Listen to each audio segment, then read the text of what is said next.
Et côté commerce, justement, la France est le premier pays d'Europe par son nombre de franchises. Plus de 65 000. Les premières sont nées dans le Nord. Pourquoi les commerçants font-ils ce choix? Quelle peut encore être la place des commerces indépendants dans les centres-villes? C'est le dossier de ce dimanche. Il est préparé par Myriam Schelcher et Emmanuel Kinard. C'est une jeune enseigne qui fait des petits.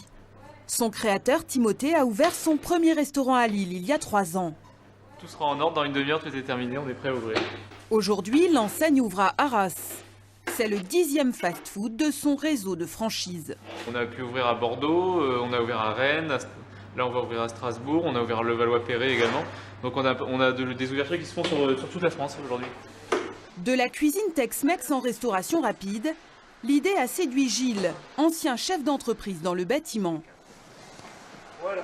Comme j'ai jamais fait de cuisine avant ni rien du tout, je me voyais pas ne pas être aidé. On a pu aller faire les formations chez lui comme on voulait, je lui téléphonais. Le lendemain matin, on pouvait y aller, quoi. Formation, accompagnement, tarifs négociés chez les fournisseurs. En échange de l'aide du franchiseur, le franchisé paye des droits d'entrée, ici de 20 000 €. Poivron, cheddar. Il reversera aussi 6% de son chiffre d'affaires à la marque.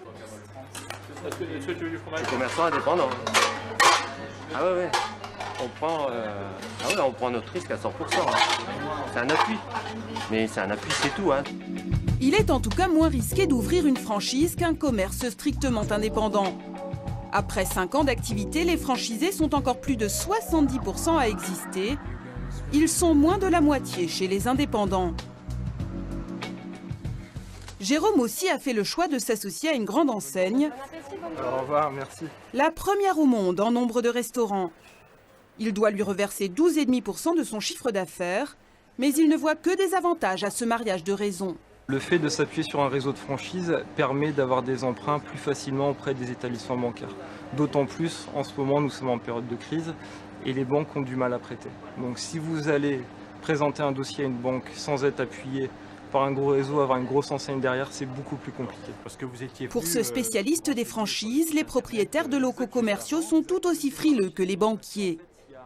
Les indépendants isolés ont un peu de mal aujourd'hui à bénéficier de la confiance des bailleurs, donc des propriétaires des locaux commerciaux, pour s'implanter dans leurs locaux, parce que les bailleurs savent très bien qu'une franchise ou un gros succursaliste va réussir à payer plus durablement le loyer qui est le sien et qui est assez élevé. De plus en plus, les centres-villes se partagent ainsi entre franchisés et succursales, les magasins qui appartiennent directement à la maison mère.